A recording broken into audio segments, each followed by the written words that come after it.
Я приветствую всех, кто смотрит нас в Камрате и Кишиневе 6 часов вечера. Это программа «Цена свободы». Меня зовут Михаил Серкелей. Сегодня четверг, 3 ноября, и самое время поговорить о важных событиях. Призываю вас поставить лайк под этим видео и подписаться на нас в YouTube и Facebook, тогда нас станет больше. Делитесь этим видео, отправляйте его своим знакомым, пусть как можно больше людей, особенно в Гагаузии, услышат правду о том, что происходит в автономии стране, и правду о войне в Украине, которая, несомненно, повлияла и будет влиять на нашу жизнь. Мы признательны вам за вашу поддержку. В описании вы найдете ссылку nokta.md «Поддержать Nokta», по которой вы можете делать пожертвования нашему новостному порталу. Там описан способ того, как сделать разовое пожертвование. Если вы хотите стать нашим патроном, то в описании к этому видео вы также найдете ссылку на наш аккаунт в Patreon. Ну а мы переходим к темам сегодняшнего выпуска. В крупнейшей фракции в Народном собрании Гагаузии произошел раскол. 6 членов фракции вышли из нее и заявили, что остаются с председателем Народного собрания Дмитрием Константиновым. И обвинили председателя фракции Сергея Чимпаеша в том, что он создает скандал и кризис. Это произошло после того, как Сергей Чимпаеш, в свою очередь, обвинил Дмитрия Константинова в том, что он подыгрывает башкану Гагаузии Ирине Влах и не хочет проверять деятельность исполкома. О том, что происходит в Народном собрании Гагаузии, в первой части выпуска мы поговорим с бывшим депутатом Народного собрания из Вуканеш Сергеем Черневым.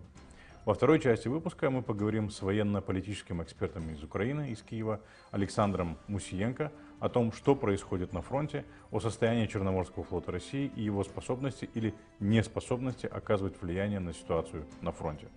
В третьей части выпуска мы поговорим с вице-председателем партии «Перемен» и экспертом в области энергетики Сергеем Тафилатом о ситуации в энергетическом секторе Республики Молдова после заявлений вице-премьера Андрея Спыну о том, что Республика Молдова стала закупать газ в реверсном режиме с Запада, а также после того, как уже пару дней подряд Республика Молдова покупает электроэнергию не у Кучурганской ГРЭС, а в Румынии. Не переключайтесь, скоро вернемся. Друзья, у нас в студии экс-депутат Народного собрания Гагаузии Сергей Чернев. С ними предлагаю поговорить о расколе, который произошел во фракции Гагаузии или «Голос Гагаузии» в Народном собрании. Поговорить о том, в чем причина этого раскола и чего ждать дальше в Народном собрании Гагаузии. Сергей Афанасьевич, здравствуйте. Здравствуйте. Вот событие, которое произошло на днях в Народном собрании, произошел раскол в фракции Гагаузии, которая была объявлена как самая крупная фракция в Народном собрании. И вообще, хотелось бы с вами в течение сегодняшнего дня, может быть, если вот эти 20 минут, что у нас есть, может, чтобы дали ответ на вопрос, вообще, насколько эта фракция была фракцией, насколько она вообще была реально фракция, а не просто каким-то там таким проектом одноразовым для того, чтобы там, не знаю, Константинов Дмитрий стал председателем. Но перед тем, как приступить к обсуждению, давайте посмотрим короткое видео. С одной стороны, претензия, которую высказывает Сергей Чимпаеш Дмитрию Константинову, и потом организуется брифинг, где те члены фракции, которые остались с Константиновым и вышли из фракции Гагаузии, грубо говоря, вышли из фракции, объявляют, почему они это сделали и почему они выходят из фракции, которую возглавляет Сергей Чимпаеш. Давайте посмотрим. Узнаю, что вчерашний день прошла быстренько какая-то лингвистическая комиссия формальная. То есть вы все знаете, что не все члены исполкома владеют гагаузским языком, но тем не менее они получили положительный результат. Это совершенно точно по команде председателя Народного собрания. Я хочу сказать, Дмитрий Георгиевич, вот это все четко поставило, что вы играли. Понимаете, это нечестно с вашей стороны по отношению ко мне, по отношению к нашим коллегам. Простите, но это подло. Я очень болезненно пережил то, что вот вы точно так же поступили со съездом, да? Вы его просто-напросто, простите, похерили. И я давно понимаю и знаю, что вы точно так же рассматриваете свои личные шкурные интересы, которые преобладают над общественными. Вы, простите, такой же, как и башкан Гагаузии. В этой ситуации, зная, что в прошлом созыве здесь много коллег, депутатов, которые боролись по незаконным действиям исполкома башкана Гагаузии в прошлом созыве, было очень много фактов, и в этой ситуации вы, в принципе, принуждаете, чтобы они тоже голосовали за этот состав. Это по отношению к ним тоже очень нечестно. Это за нашими спинами поступили. Это ваша договоренность, и я не могу в этом участвовать, в этом вашем спектакле дешевом. Фракция Гагаузии. Мы не остаемся в этой фракции в Гагаузии. Мы не хотим быть частью той команды, которая постоянно лезет в конфронтации, постоянно лезет в какой-то хаос. Мы не хотим, мы у нас бюджет. Башкану осталось работать последние полгода или сколько осталось. Мы хотим красиво провести этого Башкана и хотим, чтобы именно в этот период было спокойствие. В принципе, вот все, что я хотел сказать. Господин Чернев, вот такая ситуация. Как вы это прокомментируете? Мне показался примечательным один момент, что вот господин Гайдаржи, депутат из Карбали, говорит о том, что ему не нравится то, что Чимпаеш постоянно критикует Башкана. Он видит в этом хаос, и они хотят, чтобы дать возможность Башкану доработать оставшиеся 5 месяцев. Но при этом мы все понимали, что, и нам всем казалось, что Константинов вроде против Ирины Влах, и он представляет некую оппозицию. Оказалось, что не совсем так, или что? Как мы должны это интерпретировать? Давайте мы вернемся, как Константинов стал председателем Народного собрания. Константинов председателем Народного собрания стал, бегали, подминали под себя при помощи Кишинева непосредственно подминали, делали большинство, 18 человек колотили. И могу даже пофамильно назвать некоторых людей, которых бы именно выходили с Кишинева. При помощи Кишинева что вы Да, при помощи Кишинева подгоняли большинство, чтобы сделать Константинова председателем Народного собрания. А как Кишинев помогал? Кишинев помогал, говорю конкретно, Захария. Угу. Вот так обещали место ректора, не знаю, дали, не дали, почему? Потому что он висел в волоске. Господин Кадын обещали место Мрева в Камрате, опять не дали. Не случилось? Да, не случилось, вот так вот. Там есть еще некоторые, которые, знаешь, как я этих 100% знаю, которых озвучиваю. Получилось так, что... А кто обещал, можете сказать? Обещал, он сам говорит, не выходит от Майи, не выходит от господина Гроссу. Константинов Да, Константинов говорит, и все вопросы согласны. Где он это говорит? Везде, по Камрату, в Народном собрании, в частности, на своих заседаниях закрытых, где он собирает этих депутатов, он то говорит, я сегодня это порешал с Гроссу, я был у Майи, мы решили вот это. Вот так. Этому яркий пример, где съезд депутатов всех уровней. Мы его резко закрыли, и все, и не спрашивать ни Ильича о нем, ни господин Иванчук не спрашивать. Вот уточняющий вопрос. Вот это большинство, которое сколотилось вокруг избрания Константинова, оно формировалось только, не знаю, за счет того, что в Кишиневе что-то обещали, или там что-то было, еще какие-то действия со стороны Константинова? Смотрите, действия были со стороны Константинова. Кадыну он списал долг, не знаю, 1,5 или 1 200 000. Вот так тот брал у него вино, списалось за то, что он будет голосовать. Господину... То есть Кадын брал у Константинова... Он когда-то, я так понял, взял у него вино, и этот вино выставил, не заплатил. Сейчас они вроде списали. Почему? Кадын сам ходил, хвастался. Сариоглу, помните, было громкое дело, когда брали, здесь приходили, у него делали обыска, делали вот это. Сариоглу пообещали, что вот это закроют это дело, если он будет голосовать за Константинова. Константинов обещал или кто обещал? Константинов бегал там решать его вопросы, но я не думаю, что там порешалось. Вот так, я знаю, что это дело стоит открыто, и она в определенный момент, она сработает. Господин Чимпаеш стал председателем фракции. Почему? Потому что он не хотел никак голосовать за Константинова, но, создав фракцию, они пообещали, что поддержат Чимпаеша на башканские выборы. Сергей Константинович хочет баллотироваться. И сейчас господин Миделян, или Константинов, он решил грамотно с этого соскочить. И они, чтобы потом дальше тебе ничего не обещать, обвинили во всем Чимпаеша и быстренько развалили фракцию. Фракция, если вы заметили, я на прошлом заседании сразу объяснил 3 человека, которые выйдут с фракции. Это сказал открытым текстом. Гайдаржи, Орманжи, Кадын, которые люди, которых туда в эту фракцию засунули. Караджа. Про Караджу я не говорил. Караджу я уважаю как военного. В смысле, он вышел из фракции. Да. Хотя я очень много есть, что ему сказать. Знаете как?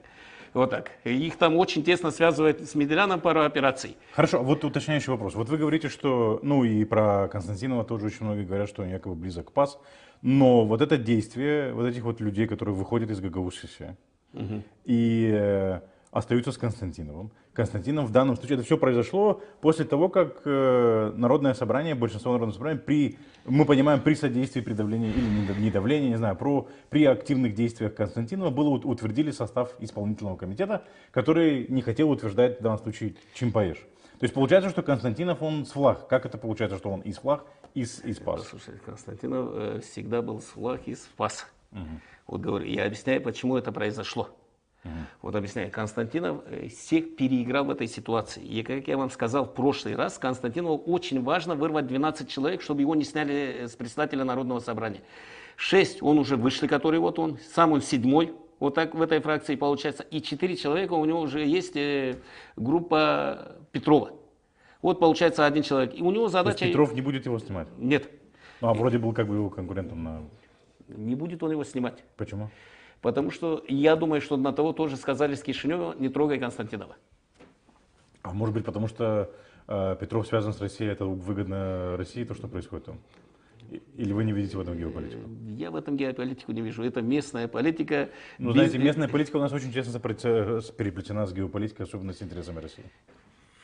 Даже здесь связи не улавливаю. Говорю сразу. Ну хорошо, если бы Россия, опять же, я как бы уходил немножко в сторону, если бы Россия видела в данном случае люди, которые стоят, поддерживают Петрова, и поддерживали его в прошлый раз. Вы помните, там, да, 15 голосов набрал Петров на выборах председателя Народного собрания. То есть сейчас реальный шанс, чтобы Петров стал председателем Народного собрания. Если Петров, конечно, желает, и люди, которые его поддерживали, желают, чтобы он стал председателем. И если не, а мы знаем, что его поддерживала Россия, если не желает, то, соответственно, Константинов их устраивает. Послушайте, Константинов сделал все грамотно. Он их разделил. Вот он вырвал оттуда вот 12-13 человек, он вырвет и все, дальше никто 18 не соберет. Не соберет, почему? Потому что это народное собрание. Чтобы стоять, нужно 23, по-моему. Ну, 23. Но да. Сегодня это собрание почему не соберется вместе? Там все разные личности, и некоторые туда попали вообще непонятно почему. В Народное собрание? Да, в Народное собрание. Вот они попали, получалось, и все пришли с одной целью, что они раскроют воровство Ирины ВЛАГ, они ее накажут, и они призовут ее к ответу. Ну, как только стали у власти, они сразу вцепились в кресло, и больше им ворошить вот это не надо. И даже когда господин Гайдаржи говорит, что оставьте, пускай она там поработает 6 месяцев, нет, оставьте, она еще, я так понимаю, еще доворует 6 месяцев, ну там не 6, там полномочия Ирины ВЛАГ заканчиваются 19 июля. Ну, через 6 месяцев выборы, она еще 3 месяца может докать. Я думаю, что выборы будут в июле. Они вытянут туда. Почему я и в прошлый раз, и сейчас говорил, что тут получается 2 участка, где умерли депутаты, Чек-Майдан и наш Вулканешский округ, Дима Топал. Они специально не сделали, просто купили вот этими башканскими выборами, купили социалистов-депутатов, чтобы как бы сделать... пообещали им, что выборы будут. Да, выборы будут в округах. Как только мы сейчас подойдем ближе к апрелю, я думаю, что кто-то выйдет с инициативой, кто-то как бы вот это повернет. Даже, возможно, господин Кадын, он любит такие дела. И выборы переведут туда на июль, а может еще и на август-сентябрь, вот так вот. Хорошо, а вот у господина Чимпаеша есть какой-то дальше потенциал противостоять в этой ситуации? Он остался один или эти люди остались? Я думаю, что с ним остался Александр Григорьевич Тарнавский. Думаю, что Михаил Железоглу с ним. Я не видел на фракции как бы Илья Семеновича. Я думаю, что тот тоже будет как бы в этой команде. Это команда Чимпаеша вы имеете в виду? Да. Вот так вот. А тут вышли вот эти, ну, как я сказать, вот эти предатели, которые были вот в команде, вот засланные казачки, они сейчас вышли. Но Константинов недопонимает еще одного. Ирине ВЛАГ очень важно сейчас принять бюджет. Как только она примет бюджет, она спустит всех собак на Народное собрание. Почему? Чтобы опять отвести от себя внимание, будут показывать, какое Народное собрание недееспособное. Хотя Константинова, я думаю, сейчас... будут потихоньку все рвать и социалисты, и вот эта фракция, как бы остатки, которые остались здесь как бы с господином Чимпаешем. Почему? По какой причине? Ну, потому что... Ну, эти понятно, которые остались. Потому что он практически, они приняли исполком, который хотела Ирина ВЛАГ. Они не одну, я даже смотрел, вот недавно Георгий Георгиевич Леевич выступал, вот она сократила исполком, она прошла на все наши условия. Ни на одно условие, я с полной ответственностью заявляю, Ирина не пошла. Не пошла. Там социалисты бегали, хотели Григория Узуна сделать первым замом, и чтобы она отдала им Вулканешский район, там или Маджар, или Георгий Капушул хотели сделать председателем Вулканешского района, как бы хотел сделать базу для себя на башканские выборы. Она их просто-напросто послала. Вот так. А этой стороне сказала, не будете голосовать, я вас распущу. Хотите этого? Вперед. Вот так. Хотя, если бы социалисты, если бы господин Константинов хотел, он бы собрал социалистов всех вместе, и они просто бы напросто на основании того, что не прошли лингвистическую комиссию, на то, что не сократили исполком, за то, что она просто попирает вот эти устои Гагаузии, там половина не знает гагаузский язык, половина приезжает с Кишинева, они просто могли объявить импичмент. Там пошло бы на перегонки, кто первый, она успеет распустить, хорошо, но если они на том же собрании объявили импичмент... И социалисты пошли бы на импичмент? Я думаю, что социалисты сейчас пошли бы, после того, потому что им не дали ничего. Им не дали ничего, вот они пошли. И там у социалистов там есть серый кардинал Капушчулу Григорий Гица. Вот он вот это все регулирует. Ваш бывший соратник. Да, мой бывший соратник. И он бы вот это вот бы провел бы эту операцию, и они бы проголосовали. Хорошо, а они прошли лингвистическую комиссию или нет? Нет. То есть нам 2 раза показывали, вернее, протранслировали прямо в онлайне лингвистическую комиссию, куда они не пришли, а потом они сказали, что пришли, но ее не показали. Никто лингвистическую комиссию не прошел. Вот я говорю. А вы считаете, это нарушение закона? Или?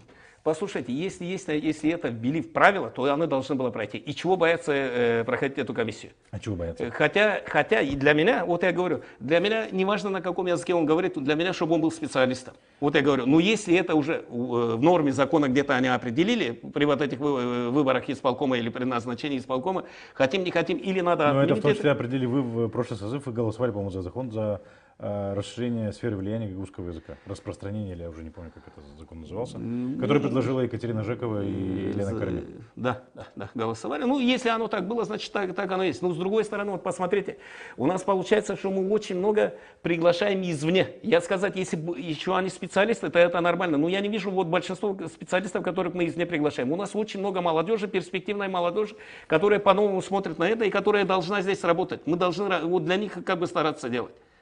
Вот так. И тут получается, вот смотрите, Гайдаржи говорит, оставьте ее. Вот проходили, я очень хочу вот этого Гайдаржи с карбалийцев спросить.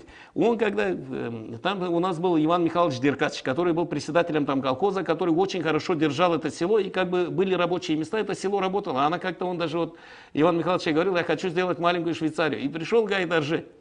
Пришел и пообещал там, я даже был на одной его агитации, как вы живете в этом закудалом этом селе? В Карбале. Да, в Карбале. Я вам приду, сделаю здесь фитнес-клуб, я вам сделаю здесь плавательный бассейн.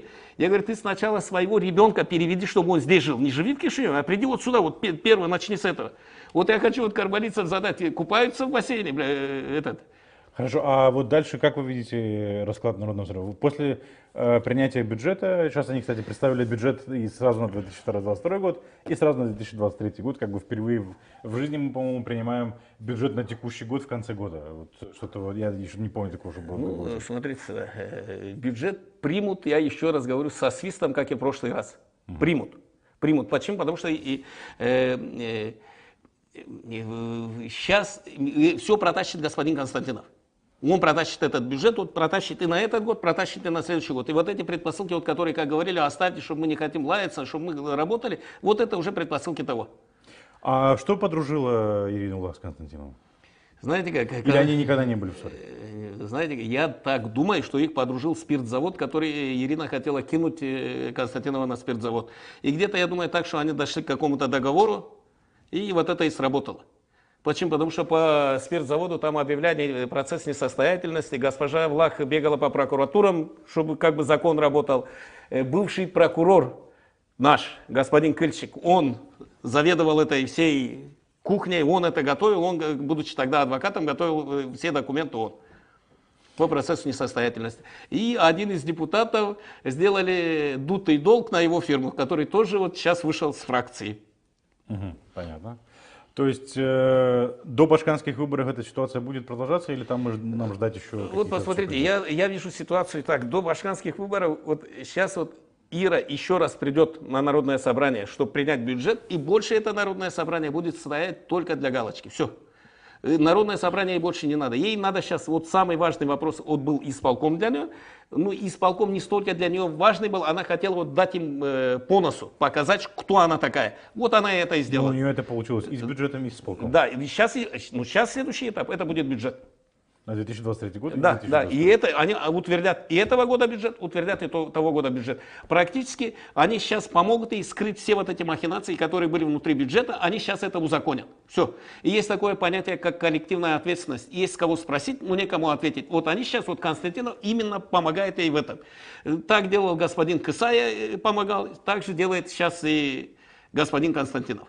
Ну, то есть мы фактически видим вот этот вот тандем и дуэт Ирина Влах-Константинов, как мы это видели последние 2 года, когда она стала Башканом, а Константинов был председателем Народного собрания. Да. Ну, Константинов мне раз говорил, мы с Иркой политику делаем в кабинете. Все. Они идут, договариваются, там и делают. И вот этих вот просто депутатов, вот Константинов провел за нас. Я вот Валерий Монастырных хочу тоже спросить, вот что они сделали с колхозом «Победа». Он же, Константинов обещал, его поддержат, там наведут порядок. Вот он председатель комиссии, что сделали? Но мы все помним эту политику, в чем закончилась эта политика в кабинете, когда Константинова сняли с избирательной кампании в 2016 году, если не ошибаюсь. Ну, знаете как, если бы работал закон сейчас, его бы и сейчас сняли. Почему? Потому что Ферапонтенко, ну о чем говорить? Многие депутаты просто-напросто покупали голоса. И это получается не сейчас, вот я даже не считаю депутатов виноватыми. Я считаю вот этих людей, которые вот образно берут 200-500 лей и голосуют. Вот мы имеем то, что имеем. 200 лей закончились, а нам надо жить дальше. И пока у нас как бы избиратель не станет грамотным, не станет к этому относиться серьезно к вот этим выборам, вот у нас будет продолжаться вот до сих пор вот такое. А Константинов, он человек, он сегодня, знаете как, человек, который развалил у нас 2 самых больших колхоза. Чешмекёй колхоз гигант у нас в Луганеште. Люди-колхозники практически остались без квоты своей доли и остались ни с чем. Пенсии где-то 600, 700, 800 лей пенсиями остались. Вот, а как он мог, он что был председателем? Именно, нет. Он пришел тогда, сделал очень хитрую комбинацию с нашим бывшим председателем колхоза, который поверил Константинову, и он потихонечку этот колхоз накрутил долги на долги, и потихоньку сделали документально, колхоз перевели... Имущество колхоза. Да, имущество колхоза и распродали быстренько, пока никто ничего не понял. И сейчас господин Константинов, я вижу, вот так же хочет сделать с Гагаузией. Знаете как, уже он хочет, старикашка, дай бог ему, конечно, здоровья, уйти, хлопнув дверью, как бы громко хлопнув двери. Ну, знаешь как, если а что в его понимании громко хлопнув дверью? Вот с Гагаузией то же самое будет. Вот у нас продали нефтебазу, сейчас вот они не ищут ее, нефтебаза ушла, я не знаю, как они ее сумели сделать, или заложили в банк нефтебазу, вот у нас Вулканешта уже оформляет Вулканешскую нефтебазу, все, она продана.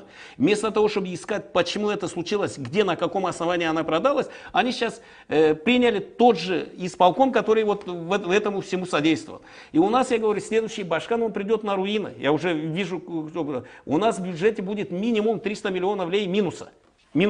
И с вот этим надо будет разбираться. И для госпожи Влах сегодня очень важно провести своего преемника. Почему? Если кто-то придет другой и начнет рыться как бы в этой кухне, то будут большие уголовные дела, громкие уголовные дела.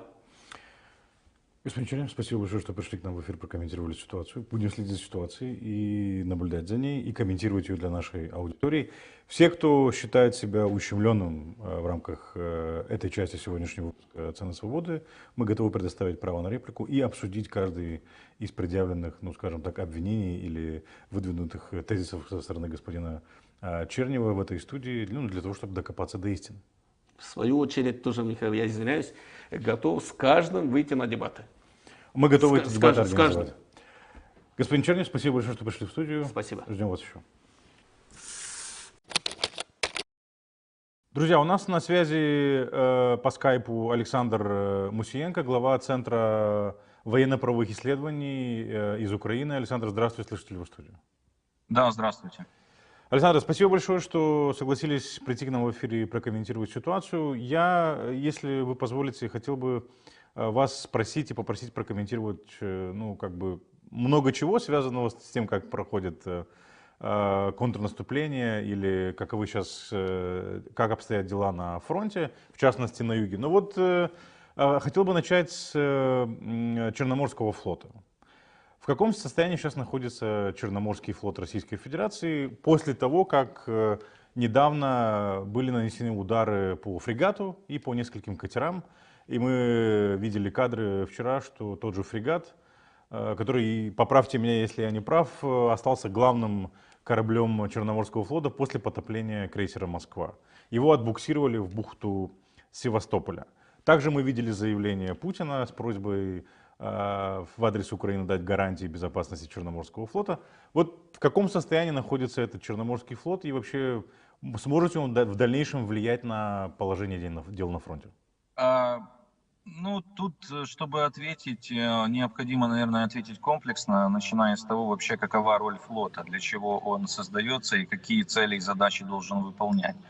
Его цель первоочередная – это защита побережья своего государства, своей страны, да, то есть защита с моря, оказание пространства безопасности, создание пространства безопасности. Насколько на сегодняшний день способен Черноморский флот защищать побережье, в том числе оккупированного Крыма, вопрос на самом деле риторический, поскольку на 100% точно не может, поскольку продемонстрирована его уязвимость. Это заметно. Более того, я хочу напомнить, что уже был как минимум один раз, когда часть кораблей Черноморского флота Россия отводила в город Новороссийск и в порт Новороссийск. Это было после случая взрывов на аэродроме Саки, военном аэродроме в Крыму, когда было уничтожено несколько российских самолетов военных. После этого были взрывы на складе военном под Джанкоем, где разорвались снаряды для реактивной артиллерии, и там были и ракеты для С-300, которыми российские войска обстреливают украинские города также, особенно Николаев, Запорожье, Харьков. Они отвели часть своих кораблей и вывели авиацию, практически всю, потому что было заметно, как занервничали после этих взрывов и, очевидно, гарантировать безопасность не могли. Безопаснее было бы подальше.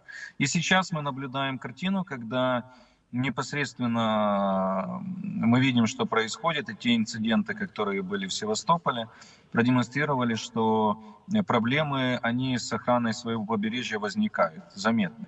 Вторая роль, которую флот должен выполнять, в данном случае, если мы говорим о Черноморском флоте, у них были попытки, у них есть десантные корабли, десантные катера, как мы знаем, и еще в марте эти катера стояли фактически на рейде, их было видно с Одессы, из Одессы их было видно из Одесской области. И Россия рассматривала возможность высадки морского десанта для, в том числе, захвата Одессы.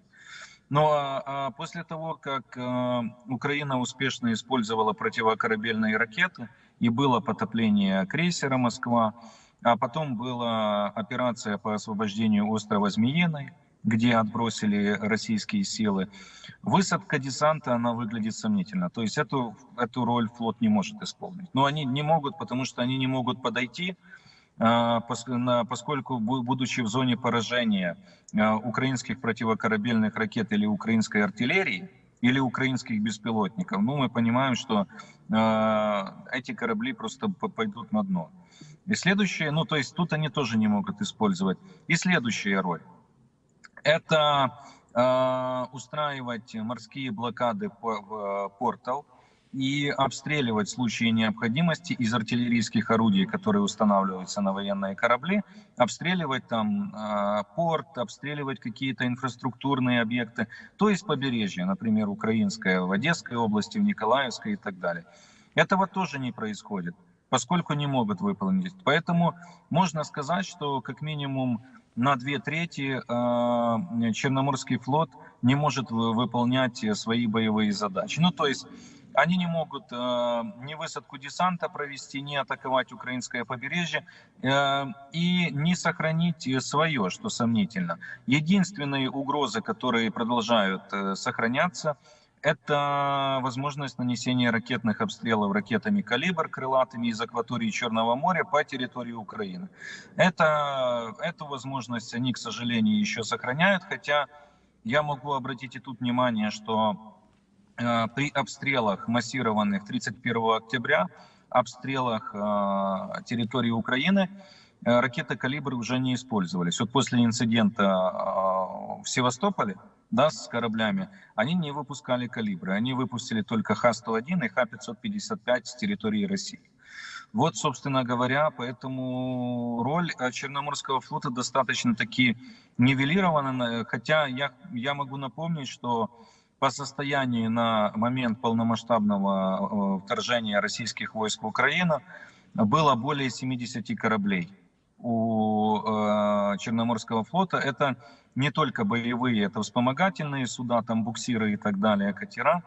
Но пошел на дно крейсер «Москва», были потоплены катера, были потоплены 2 буксира, на которых российские войска транспортировали там средства противовоздушной обороны, комплексы ТОР и другие на остров Змеиный. Ну и, конечно же, мы видим, что, скажем так, роль могущества, да, вот этого могущества и, скажем, Севастополя как города русской славы, как его в России там пропагандисты называют, ну, поставлено достаточно серьезно под сомнение. Ну, тогда получается, после вот этой вот атаки дронов, украинская сторона, насколько я понимаю, не взяла на себя ответственность за атаку на фрегат и вот эти катера, которые отбуксированы в бухту Севастополя. Получается, что у Черноморского флота сегодня даже нет возможности блокировать проход тех же самых гражданских судов в одесские порты. Я правильно понимаю? Ну, да, они не могут подойти непосредственно к порту, потому что зона поражения до 270 километров противокорабельными ракетами. Это ракеты типа, которые есть у нас на вооружении, «Нептун». Это «Гарпун», и есть информация, что также могут использоваться и ракеты «Экзосет» французские. Это достаточно распространенный вид противокорабельных ракет, популярный в мире. Поэтому, ну, конечно же, подойти они не могут. Теоретически они могут перекрывать линию фарватерную вне зоны досягаемости украинских противокорабельных ракет, но это необходимо делать у побережья Румынии, либо Болгарии. А там тоже, там же флот НАТО присутствует, и там сейчас турецкая сторона, которая тоже вызвалась быть участником, мы знаем, зерновой сделки. И я не думаю, что они были бы в восторге от такой российской идеи. Хорошо, так что же все-таки сказал Эрдоган Путину, как вы думаете, как он убедил его вернуться в зерновую сделку?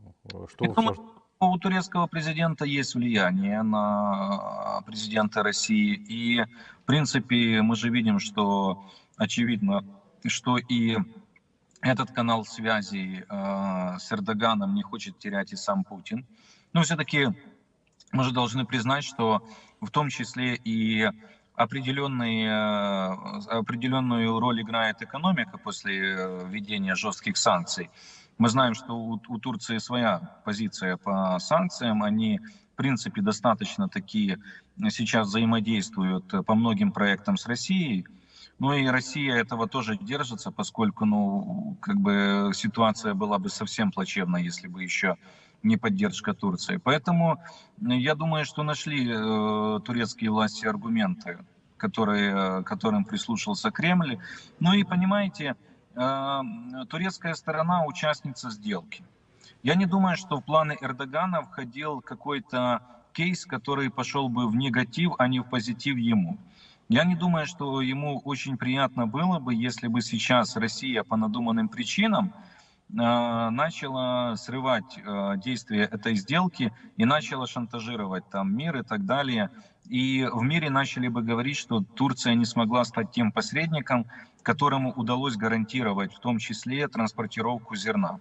Ну, тем более, понимаете, Эрдоган в прошлом году книгу издал о реформировании Совбеза ООН, о том, как необходимо реформировать ООН, о системе международных отношений, о роли Турции в этой системе, задекларировал таким образом свои, в своем роде такие амбиции.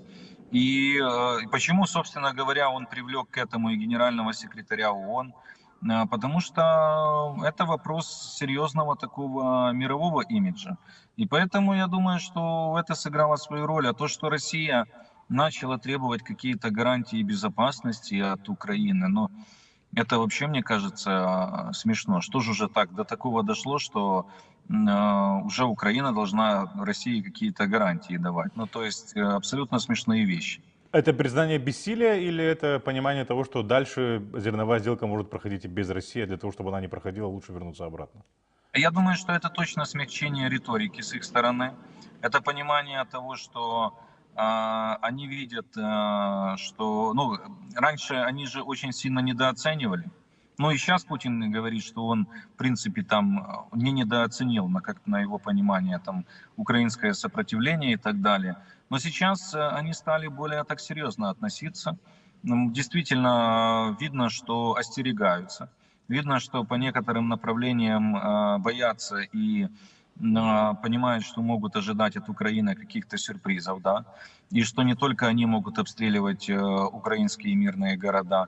И поэтому я думаю, что придумали вот такой аргумент, что необходима гарантия. Ну, поскольку я вам хочу просто сказать, что то, в чем обвиняет Россия Украину, вообще несостоятельно. Во-первых, они ведут войну против нас. Это раз. Во-вторых, я хочу напомнить, что 22 июля была подписана зерновая сделка, а 23 июля утром было обстреляно помещение Одесского морского порта. Сразу же, да. Да, 2 ракеты прилетело. И что? А мы, в свою очередь, не вышли из зерновой сделки и продолжали выполнять обязательства. Хотя они обстреляли именно непосредственно объект, из которого идет отгрузка того же зерна. Ну и поэтому, как бы, у нас гораздо больше аргументов подтверждения правоты нашей позиции, нежели у России, это однозначно. Тем более корабли являются легитимной военной целью. Абсолютно. Да. Ну и, наверное, последний вопрос по поводу того, как обстоят дела на фронте, в частности на юге, в Херсонской области, на правобережье Днепра. Мы слышим все больше новостей о том, что эвакуируются из Херсона оккупационные власти. В том числе где-то было, по-моему, написано, что создание Херсонской госадминистрации исчез российский флаг. Что это? Русские отступают или это такая ловушка, или зазывают в ловушку, скажем, ВСУ, чтобы ВСУ начал штурмовать город и потерял как можно больше сил? Или как вы видите дальнейшее развитие событий именно на этом участке фронта? Ну, вы знаете, о возможностях ловушек мы понимаем прекрасно и поинформированы. В принципе, ну, то есть как-то устроить какую-то такую ловушку, о которой не стало бы известно нашей разведке или нашему генштабу, мне кажется, довольно-таки сложно. Тем более у нас есть движение сопротивления на юге, на оккупированных территориях, которые продолжают бороться с российской агрессией и информируют, в том числе под серьезными рисками и давлением, но они информируют о событиях, которые происходят там, где перемещаются российские войска, где отходят и так далее. Поэтому мы имеем информацию. Учитываются все риски, конечно, позиция взвешивается. Но, как мне кажется, что учитывая контрнаступательные действия и давление украинских войск и проблемы, которые все-таки есть логистика, они там пытаются решить их, российские войска, но проблемы достаточно серьезные. Поэтому я думаю, что для них сейчас сценарий такой, как отступить таким образом, чтобы вывести в боеспособном состоянии как можно больше основной группы войск, я имею в виду артиллерийские системы, танки, которые у них там есть и так далее.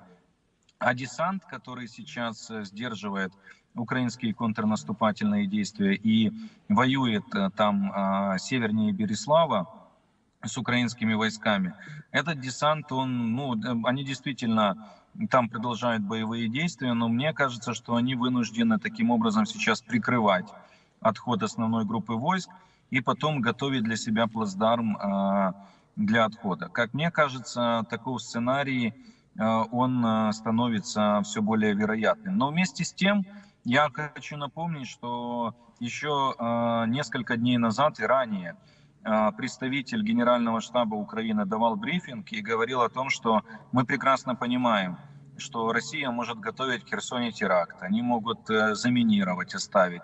То есть абсолютное понимание всех рисков и всех возможных ловушек у нас, конечно, есть. Ну, хорошо, вот, ну, ваш, может быть, прогноз или в частности, потому что мы везде слышим, что в любом случае правый берег Днепра в Херсонской области будет освобожден. То есть как бы с учетом мобилизации, ну, с одной стороны, да, которую они объявили, и с учетом того, что у них не получается обеспечить полноценное снабжение той группировки, которая на правом берегу. Вот все это сколько времени может занять? Понятно, что мы сейчас пытаемся гадать на кофейной гуще, но тем не менее. Я склонен к тому, что, в принципе, до конца года все-таки эта ситуация разрешится в украинскую пользу. Ну, то есть российские войска будут... Тут сейчас уже даже вопрос, а в каком состоянии они отойдут, смогут отойти, сколько вооружений вывести, и где в дальнейшем может появиться вот та группировка войск, которую они отведут с правого берега Херсонской области. Но то, что, в принципе, ситуация разворачивается таким образом, что, скажем, деоккупация правого берега Херсонской области, она такая неизбежная, мне кажется, что да. Просто действительно на это может понадобиться еще немного времени. Желаем ВСУ успехов в этом мероприятии, потому что, как мы не раз повторяли в нашем эфире, Украина воюет не только за свою, но и за нашу свободу. Спасибо, Александр. Спасибо. Приятного вечера. До свидания.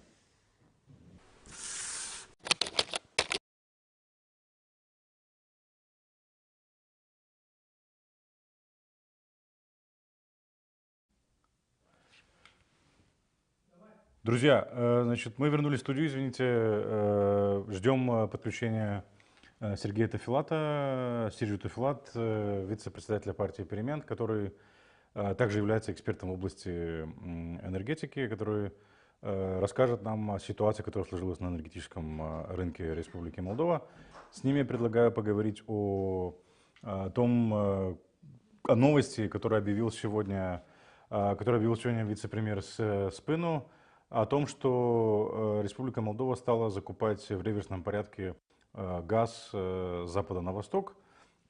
Это происходит в контексте того, что Россия перестала поставлять газ в Республику Молдова, или сократила поставки газа в Республику Молдова, и мы не можем обеспечить необходимое количество газа, которое необходимо для Республики Молдова для потребления на правом берегу. Тут же есть еще ситуация с Молдгрэс. В общем, и уже 3 дня подряд Республика Молдова закупает, или 2 дня подряд Республика Молдова закупает электроэнергию в Румынии. Энергоком закупает электроэнергию в Румынии. Достаточно такая беспрецедентная для Республики Молдова ситуация. Обычно газ нам поступал из России, а электричество поступало либо от Молдгрэс и 20% из Украины. Вот как это скажется на энергетическом рынке Республики Молдова, я предлагаю поговорить с Серджио Тофилат. После заставки мы попытаемся с ним связаться и вернемся в студию.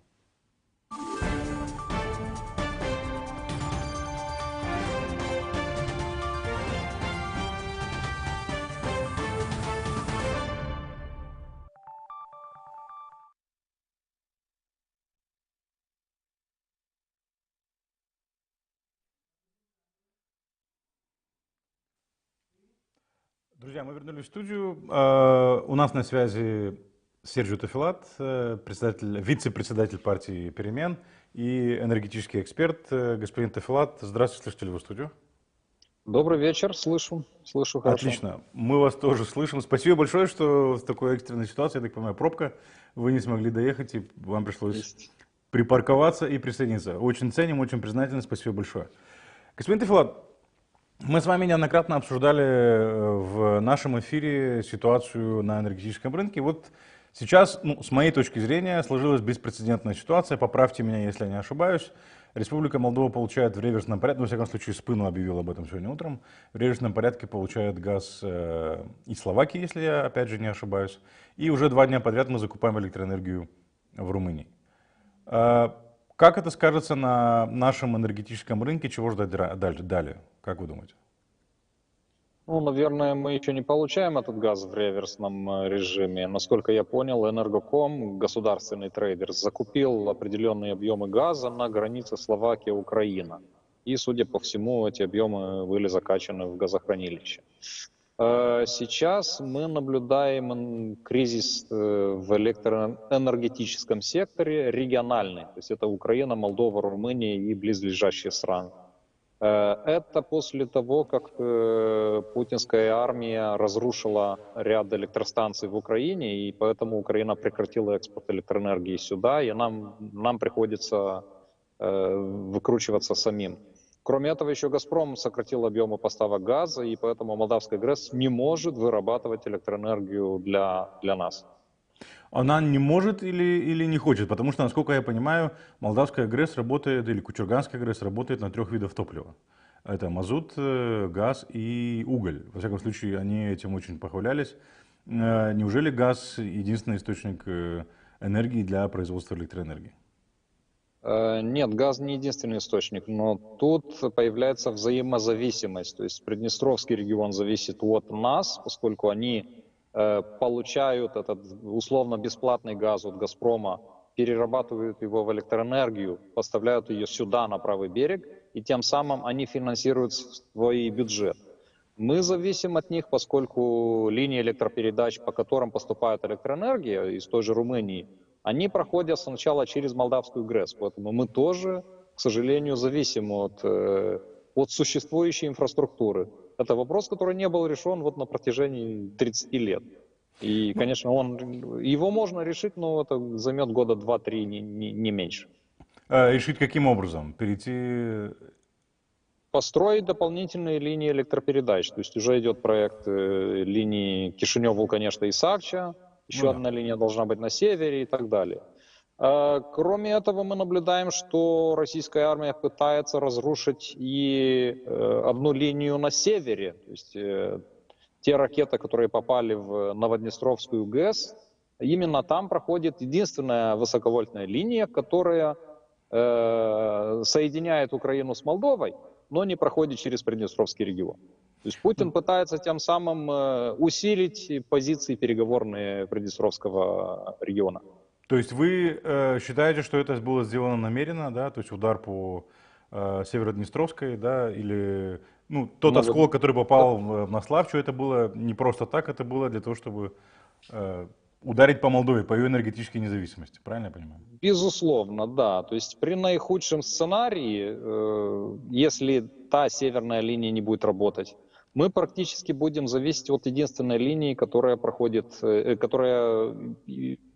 из Румынии. Это Исакча, Вулканешты, Молдавская ГРЭС, потом Кишинев. Исакча, Вулканешты, которая еще не построена, да, я так понимаю? Не, это линия, которая сейчас существует, сейчас через уже нее есть, поставляем. Да. Сейчас она приходит из Исакчи в Вулканешты, оттуда идет на Молдавскую ГРЭС, потом в Кишинев. То есть мы сейчас хотим построить напрямую из Кишинева в Вулканешты другую, новую линию.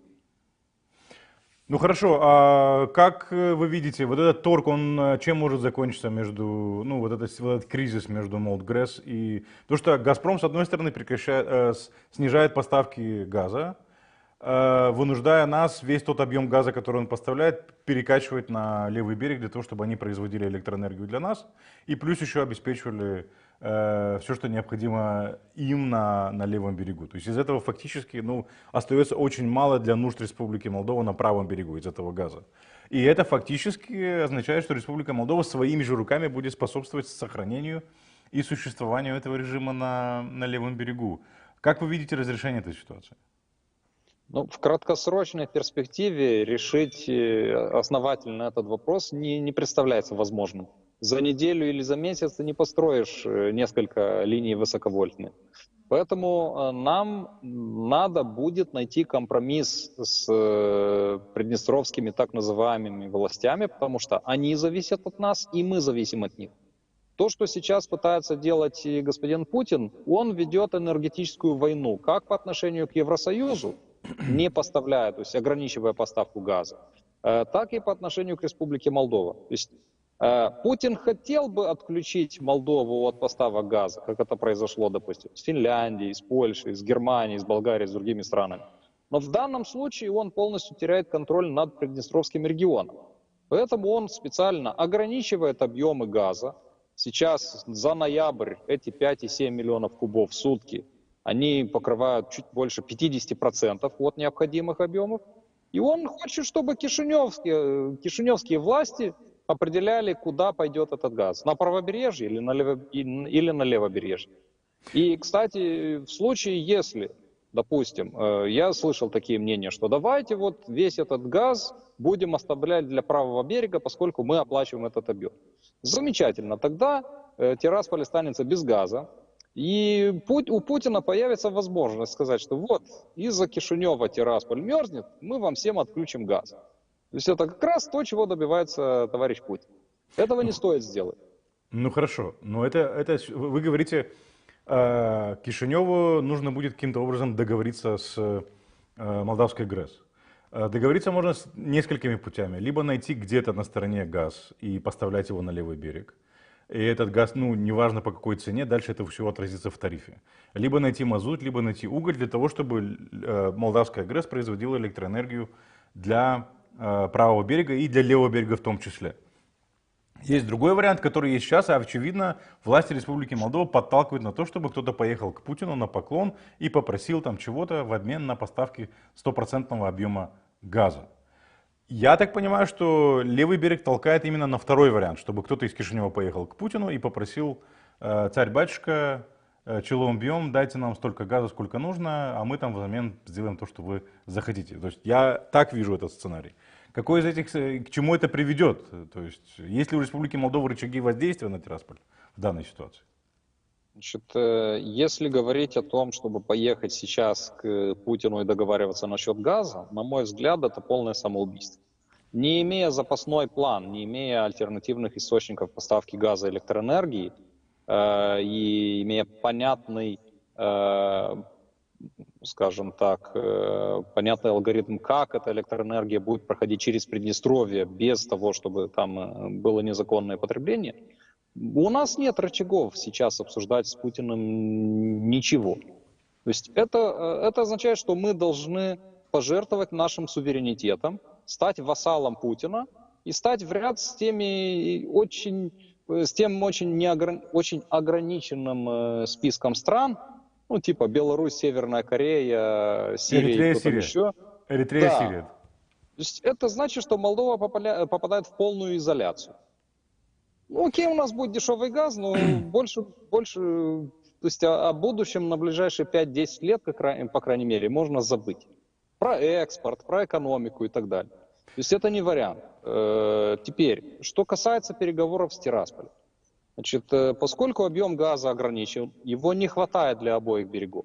Рационально, чтобы этот объем, который поставляет «Газпром», чтобы, с одной стороны, мы предложили Тирасполю: товарищи, мы этот объем для правого берега предоставляем Молдавской ГРЭС, чтобы она вырабатывала дешевую электроэнергию и поставляла ее нам.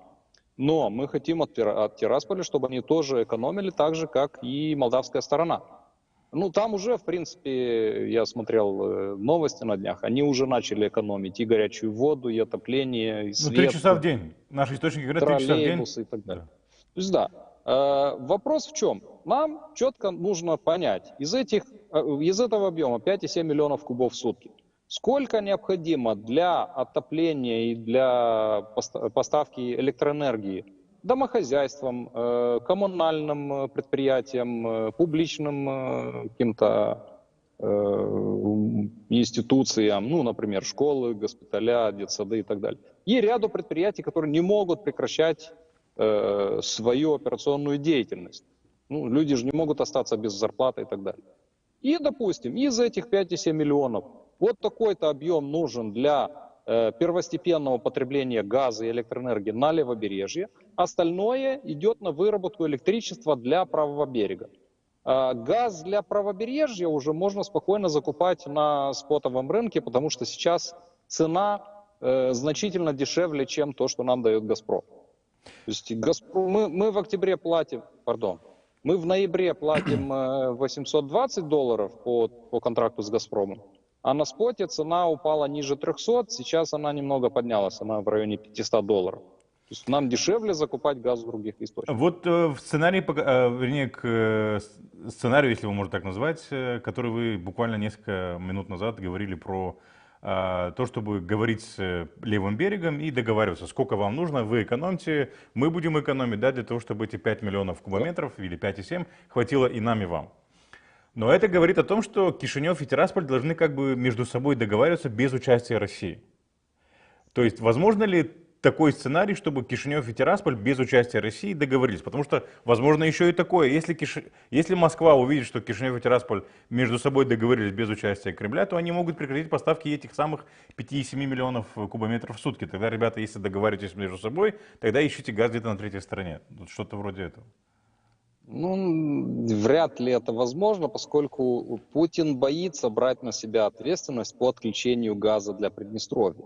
Ему нужно сохранять впечатление, что все-таки Москва пытается там печется об интересах Приднестровья. Он хочет, чтобы это кишиневское правительство сделало, тогда ему будет проще. Если мы договоримся, это уменьшает риски того, что Путин отключит нам газ. Но в любом случае, учитывая, что сейчас Кремль ведет энергетическую войну против Евросоюза, и мы находимся в том же самом положении, что и другие европейские страны, нам надо подготовиться к такому плану, что, возможно, Москва примет решение о полном отключении газа. Мы должны к этому быть готовы. Ну, тогда другой вариант. Мы можем продолжать закупать в долгосрочной перспективе, потому что контракты, которые были заключены там, с 3 румынскими компаниями, вчера, по-моему, была новость, это краткосрочные контракты, и там небольшой объем электроэнергии. Закупать электроэнергию, допустим, к западу от наших границ, на долгосрочную перспективу возможно сегодня обеспечить такой сценарий или невозможно? Но это будет очень дорогостоящим сценарием. То есть... Ну, хотя бы будет электроэнергия, извините. Как бы, да. Ну, я дам просто пару цифр, чтобы было понятно. Мы на территории Молдовы вырабатываем в среднем по году порядка 20% из потребления. Остальные 80% надо будет где-то закупать. Yeah. Сейчас, в октябре, средняя цена была около 80 евро за мегаватт, то, что мы платили. Из Европы, если закупать, в среднюю можно взять, скажем, 300. Берем на весь год.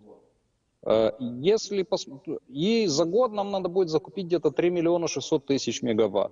Умножаем на вот эту разницу в цене 220 евро. Получаем где-то 800 миллионов евро нам понадобится дополнительно. Это неподъемные тарифы для населения. Без внешней финансовой помощи нам не обойтись.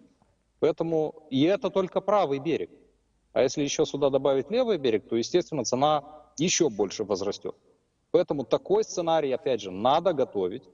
И эти расходы, опять же, они будут на ограниченный период, потому что сейчас все хотят продавать газ по такой дорогой цене, и года через 2 цена все-таки упадет и на газ, и на электричество. В любом случае, нам надо провести расчеты, обговорить с зарубежными партнерами, учитывая, что сейчас все помогают Украине, Молдова тоже находится в тяжелейшем положении, поэтому я не исключаю, что эта помощь может прийти. И это уже открывает возможность для воссоединения Молдовы с Приднестровским регионом. То есть вы усматриваете в этом еще и решение вот этого политического вопроса конфликта? Смотрите, без условно бесплатного газа для Приднестровского региона, там же половина бюджета финансируется за счет вот этого специального газового счета, за счет доходов от продажи газа. Без газа практически за несколько месяцев бюджет ПМР обанкротится, предприятия станут закрываться, и люди останутся без света, без газа. Но это все зависит еще от того, как крепко Россия держит за вожжи в Приднестровье. Мы же это тоже прекрасно понимаем. То есть то, что вы хотите сказать, я понимаю, что Приднестровью нет смысла держаться за Россию после того, как перестанет поступать бесплатный, дешевый или бесплатный природный газ. Да, у них независимость отключится за неуплату, грубо говоря. Единственным спасением останется Кишинев. Но для нас без внешней помощи это неподъемный груз. Кроме этого, нужно, опять же, внедрять законодательство и начинать администрировать весь этот регион. А это очень комплексный план. Ну хорошо, вот раз вы уже раскрыли этот сценарий, буквально коротко, может быть, последний вопрос. Как быстро или насколько реалистичен этот сценарий, что вот Приднестровье, грубо говоря, отвалится от пупка России из-за прекращения поставок этого самого бесплатного газа, и как быстро могут развиваться события в этом направлении, если вообще они будут развиваться в этом направлении? Ну, скорее всего, бесплатный газ закончится тогда, когда Путин проиграет войну против Украины, но это может продлиться, может быть, несколько лет, сложно сказать. Опять же, если кишиневские власти будут принимать не самые правильные решения и будут полностью ограничить поставки газа на левобережье, то тогда мы рискуем остаться действительно без поставок газа от «Газпрома». Сейчас важно, чтобы молдавская сторона назвала, во-первых, ответственное лицо за переговоры с приднестровской стороной, потому что уже появляется ряд решальщиков, которые представляют себя от одного, от министра, от советника и так далее. Нет, молдавская сторона должна четко сказать, кто отвечает за переговоры, и сделать предложение. Мы вам даем газ, вы нам даете электроэнергию, экономим и мы, и вы. Дайте информацию по минимальному потреблению, чтобы мы четко могли знать, сколько газа остается для электричества. То есть вы думаете, что в Приднестровье готовы на такой шаг? А им деваться некуда. Господин Тафилат, я благодарю вас за то, что пришли к нам в эфир и прокомментировали ситуацию. Будем рады видеть вас еще с комментариями. Спасибо большое. Там, пару секунд буквально, там Да, еще есть ряд других вопросов, один из которых касается того, что Приднестровье получает, мы же за электроэнергию рассчитываемся в Лее. Они получают лей, но для них сложно импортировать продукцию, то есть те же медикаменты или дизельное топливо или другие продукты. Поэтому один из вопросов, которые они поднимают, это опять же разрешить приднестровским компаниям или одной единой компании, зарегистрированной в Молдове, чтобы закупать валюту за эти леи и импортировать продукцию. То есть этот вопрос тоже надо обговаривать с приднестровской стороной. То есть это еще один рычаг воздействия на левый берег, это вы хотите сказать? Да, безусловно. И их несколько, опять же, лицензий для ММЗ и так далее. То есть, да, надо использовать все рычаги, но найти консенсус и все-таки выработать общее решение. Господин Тафилат, спасибо большое. Очень полезно. Ждем вас еще. Приятного вечера. Приятного вечера. Пока. До свидания.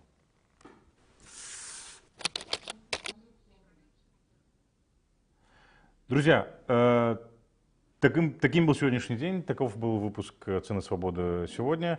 Не забывайте делиться этим видео, ставить лайки, чтобы его увидело как можно больше людей, чтобы нас становилось в социальных сетях больше. Увидимся на следующей неделе во вторник в 18:00. До свидания.